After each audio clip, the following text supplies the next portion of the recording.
Hi everyone, I'm Stephen Hardy, and today we're going to talk about one of my favorite jazz standards of all time, called Time After Time. Not to be confused with the song by Cyndi Lauper that has the same name.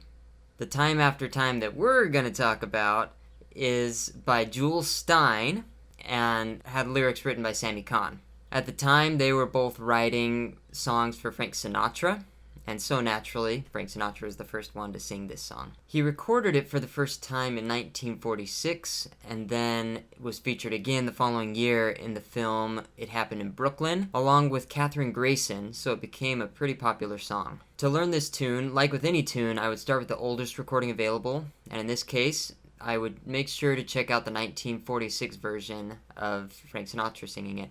He's sung it a bunch of times, so you have to make sure it's the 1946 one. You can find it in various places, but it is on the album Sinatra Sings His Greatest Hits. I would also check out Sarah Vaughan's recording. She recorded her first recording of it about a month after Sinatra did. One place you can find that one is on the album The Early Years, 1944 to 48. Probably my favorite recording, though, is on the album Chet Baker Sings. That album is killer. I would listen to the whole thing, but Time After Time is on it. Another great one to listen to is Stan Getz on Award Winner, which is a good example of how you might hear it played today in a typical jazz setting. So let's take a look at the changes.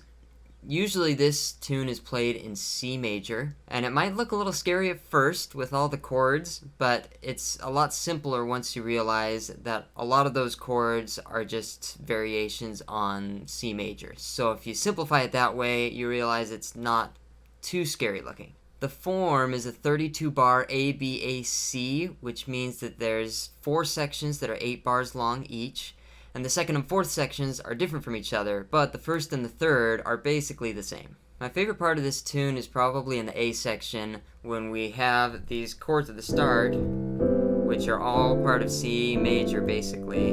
They're all kind of related to each other, and it all just feels really nice. But then we suddenly have this contrast in that 7th bar when we have that B half diminished, which eventually leads to A minor. And we have something similar in the other A section where, once again, we're in all the C major chords. But then, as soon as we get to that 6th bar, it goes somewhere else. We've been stuck in C major for so long that we're just kind of used to it and we're comfortable with it. And so when it's suddenly something new, we feel the contrast, and that kind of opposition makes our ears more attentive to it. It's kind of like eating a bunch of plain vanilla ice cream and then suddenly you add some chocolate syrup to it. So there's a little bit to know about Time After Time. If you like these kinds of videos and want to learn more tunes, then please like and subscribe to this channel, and you can let me know in the comments as well if there's a tune you'd like me to cover next in these videos.